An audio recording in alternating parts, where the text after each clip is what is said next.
interviews. I'm Monica Postiglione, Executive Coordinator of Fondazione per l'Ambiente and Turin School of Regulation. And today we are very happy to have the pleasure to have with us Cristina Pronello. She's a full professor at Polytechnico di Torino, Department of Environment, Land and Infrastructure Engineering. She has been a full professor at Sorbonne University, and she's still member of the laboratory Avenues UTC, and she's also teaching at the Master Smart Mobility organized by the École des Potes and Paris Telecom. She has been a member of the Scientific Advisory Board at the JPI Urban Europe, and she has been for almost 10 years the chair of the Cost Domain Committee Transport and Urban Development. She served at the ACTRI board from 2005 to 2013, and from 2016 to 2018 she has been president of Transport Authority of Piedmont region. And since then, she's member of the board of the National Italian Railways Company, Ferrovie dello Stato. Her interests are mainly focusing on travel behaviors, transport economics, and the environmental impacts from transport systems. So welcome, Professor Pronello. Thank you so much. Thanks for the invitation. So we would like to discuss with you some of the main effects that this pandemic we are experiencing is having on the transport sector. So the first question that we would like to ask you is which have been the effect of the first wave of epidemic, and if it's possible to imagine what will happen now with the second wave that is impacting Europe, at least in this period. Okay, thank you so much for the question. That is really interesting. It's been asked a similar question in the past months. And it's quite funny to see that when I remember what I answered, I had to say another hope about the second wave of hypothetical second wave. And so now I have to give an answer that is, how to say, quite similar between the first and second wave. I'm trying to explain it myself better. In the first wave, it was for sure something happened suddenly. It was completely unexpected. So we could say, according to Taleb, the black swan, so the unpredictable. And the reaction was, but for sure, how to say, to try to manage something that was absolutely unpredictable. Plenty of mistakes, for sure, because just it's easy to say now that we did a lot of mistakes, but now I can say that the mistakes were really heavy and they are continuing to be there, but step by step. So what's happened at the very beginning? At the very beginning, you know, after the first period, they decide for the lockdown. So the lockdown changed drastically, we can say, the habits of people, the lifestyle, we can say, because mobility habit for sure, because the most part of people was hampered to travel. So the habit was disrupted, that's clear. But what's happened at the very, very beginning? It's quite interesting to read the data from ISFORT, that is the branch of ISTAT, the National Institute of Statistics for the foreigner who doesn't know what is in Italy, that is working on mobility data. They did a survey, carried out this survey, quite interesting, after 2 weeks from after the lockdown.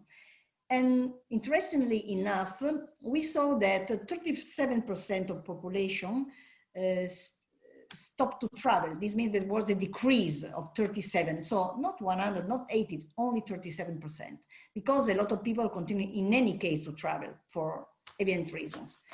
But what much more interesting is that 18% of the population increase the number of trips less than 5 minutes.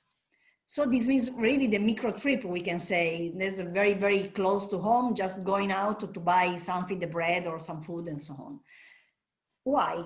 Because people felt constrained and the need of going out and in any case to be mobile was so strong that they invented any excuse just to go out and make also very, very short trips. This is quite interesting about what is a human being, is a social being, that's first of all, and it needs to move, to travel, to meet people. So at the very beginning I said, okay, what could be the positive side of all this disaster? The positive side is that we saw, all of us, that less pollution, for sure, that we didn't see at the beginning, because probably most of people don't know that the pollution and the reduction of pollution can be seen if you stop the traffic only after a certain time, because the pollutants stay in the atmosphere for some pollutants medium time, some pollutants very, very long time, as the CO2 stays for years before dispersing. And NOx stays more than 1 week. So after 1 week, you can start to see something. But if you continue to stop everything, you start slowly to see some benefits. For sure, few days or 1 day doesn't serve to anything, we know. So it was better from that side. And people, which was the reaction, people understood that probably a lot of travels for business were not so mandatory or could be avoided also in the next future. People understood that also for certain typology of jobs, for sure, not for everyone, could be done at home. So the new term smart working appeared. I usually be critical because I say smart working is a sort of neologism, but we already had the right word, that is teleworking. Teleworking is something studied in transport sector since years, but many, many, many years. And it was never, how to say, never really become something used or used enough. Now is the rule, we can say. But just to say that is something new, they decide to call it smart working. That is simply teleworking. It's nothing smart if you want. If you do as myself a work that can be done with your head and a computer and a good connection, you can stay everywhere. So it's not necessary to go to the office. Just the office is for meetings, meeting students or giving lecture. And now my lectures since last March are completely online. So how to say, we were forced, if you want, to change completely our habits, our lifestyle, and discovering that a lot of our mobility was unnecessary, we can say. Then I said at that time, when they asked me a similar question, I presume that if this pandemic ends, so the duration is not very long, ends in a few months, unfortunately, I have to say, I presume that people will come back quite soon to the previous habits. And effectively, if you remember, after the lockdown, people continue to travel again. And we had again crowded buses, crowded public transport, again, the traffic on the roads as before. And so I said, what's a pity, because the good effect was vanified very soon. But I also said, if this will come back, and if this disruption will last long time, probably, because we are not sure about anything, probably the habits of people will change permanently. And so all the works and the jobs that can be done at home will probably continue to be done at home on a certain extent. A lot of meetings, we were traveling a lot. I was traveling a lot across the world continuously for meetings, projects, and so on. Now we are obliged to deal with them online, and probably I will travel less in the future, even though hopefully we will come back to the normal situation. So I think that the effect, it was really disruptive in terms of change of behavior, travel behavior. And part of this behavior could say change it. So not coming back to the previous state. But my but is, if these new states or new normal, as it's called now, will last. I'm not sure that people will accept, because the threshold of needing social interaction is quite high or low according to how we see this threshold. People really need to exchange and to go out to speak with people. I'm sorry. The inconvenience of having the online is the telephone at home cannot be mute differently from the mobile, but okay. These are now is also the new normal. And so this for me will be the big challenge in our future, because or we are able to deal with a changed environment in terms in the larger sense of the word, or we could have social problems, also quite important. We are observing that in these days. Look what's happened in Rome, in Naples, in Torino, then in Florence, what is happening also in other capitals or abroad outside Italy. People is exhausted. People feel very strongly the lack of freedom. And this for me is the big social and cultural issue that we need to face. Mobility is a consequence, if you want. Can be managed, but, or I stop here probably because probably I'm anticipating potential other question, because it is a question I'm asked to myself often in the last period about public transport. But if you want to ask to me something about that, I'm stopping here. There has been a reorganization of the services. We have seen on the trains, so the rules were different. But then what happened recently is that, at least in Italy, but I am sure in other countries as well, that when everything started again in September to the normal life of schools and the normal life started again, the public services in cities were crowded again. So what happened? And which strategies have been adopted, implemented, and what happened, why somehow it didn't work? I was going in that direction because it was a logical consequences about what I was saying before. And the point is, and I'm finishing saying something related also to the first question, if you want. The effect of the pandemic was traveling less, we said, but also when in September, in the summer, we can say, just after the lockdown, for the fear to be close to someone still having this virus and so on. So people said, okay, the safest way to travel is using the car. This means go back about 20, 30 years. So much time before is a sort of skip in the past, saying that we have lost all the very, very tiring effort that were done so far in trying to reduce a bit, because it was negligible, the reduction, if we are really, how to say, neutral in observing the data. In all these efforts were completely nullified by the fact that people came back again to use of the car and abandoned the public transport, that in any case was never used in majority, not in Italy, in other countries is the same, in the big cities, in the big metropole in Europe, no, but is an exception because the transport supply is really excellent, if you want, and even more is if I compare with the Italian transport supply in the big cities. So coming back to the past means losing all the benefits, even not so important gains so far. And then the perception of people about what public transport is, that is already not a very good perception. Public transport are dirty, are never punctual, are late, and so on. Then you say, as they are crowded, they're also dangerous in terms of health.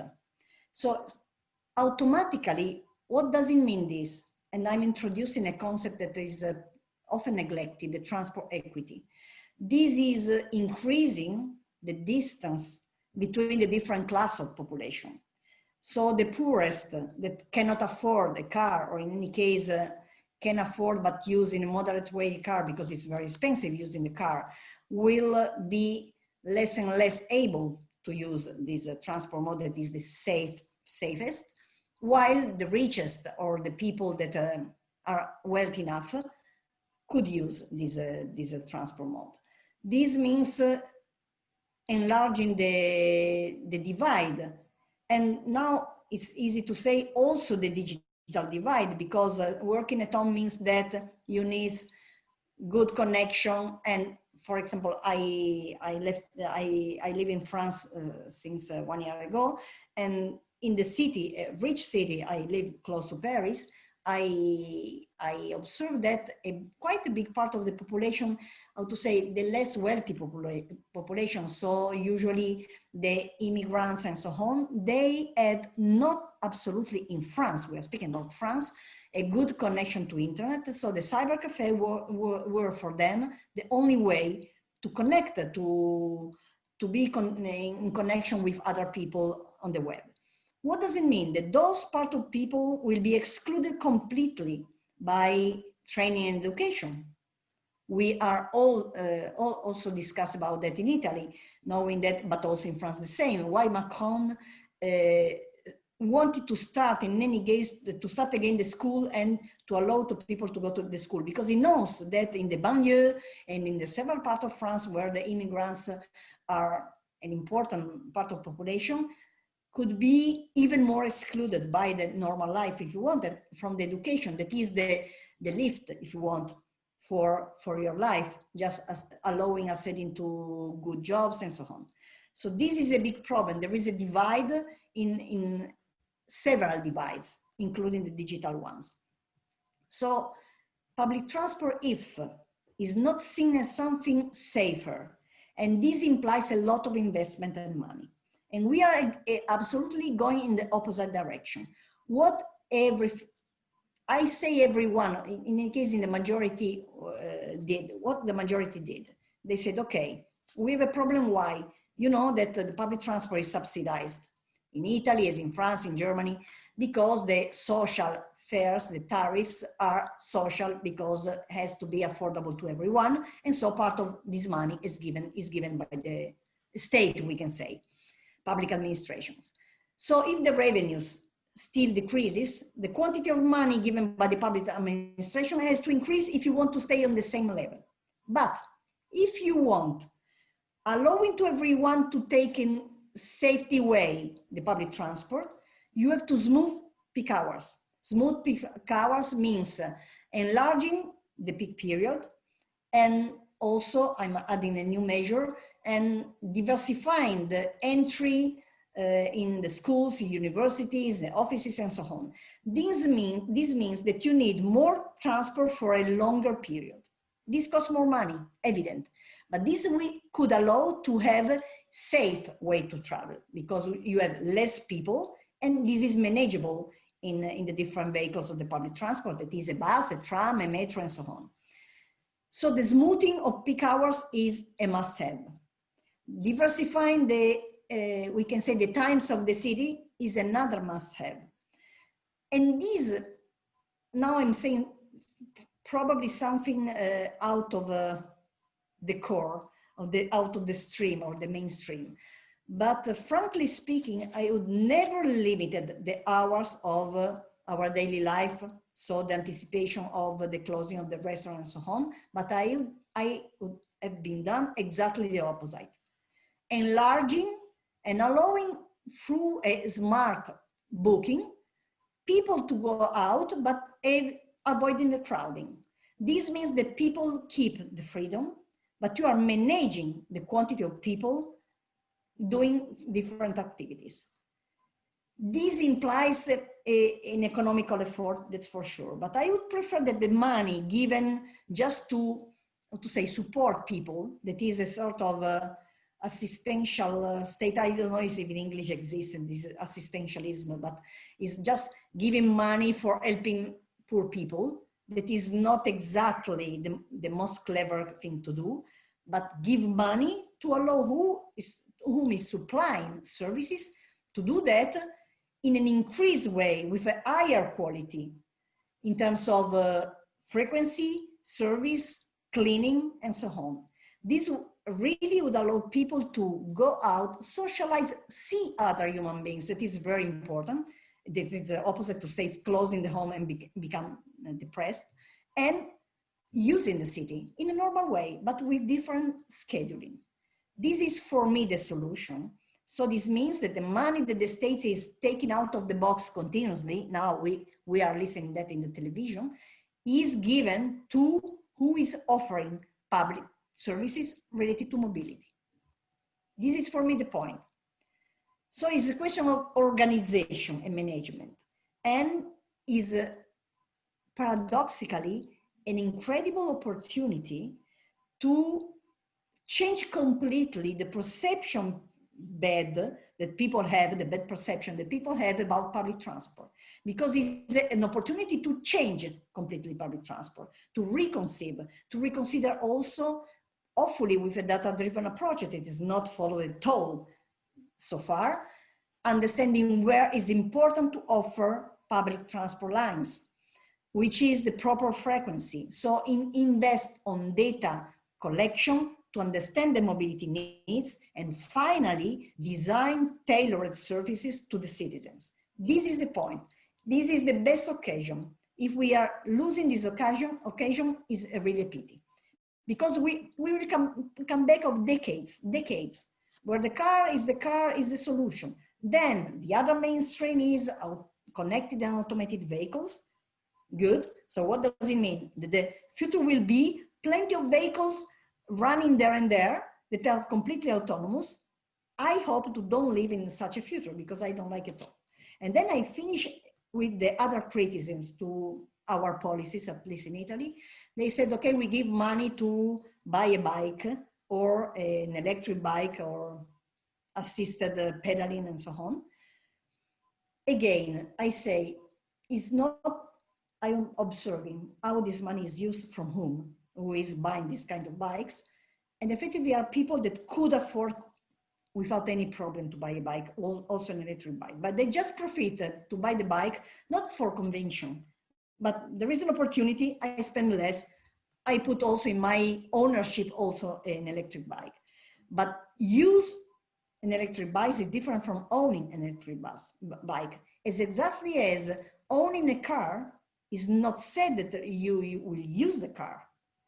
So for me, it's not, the devil is not owning a car. The devil is how you use your car.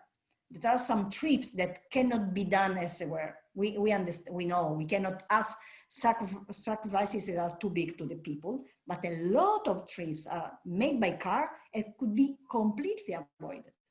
And made by bike, some trips, because looking at the statistic is impressive to see how many short trips are made by car. So made walking, by bike, or by public transport. And again, car sharing is another devil for me because it's again using the car and is a competitor of public transport.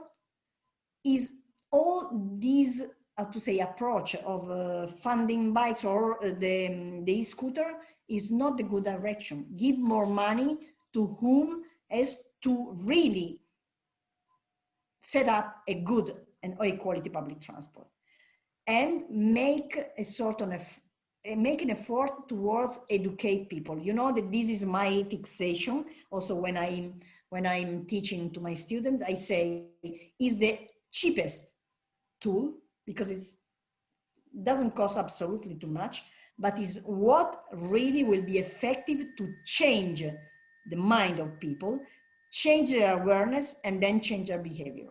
Because for using a bike, you have to be convinced that is really a good transport mode to be used. But if I don't explain you why, you don't perceive that.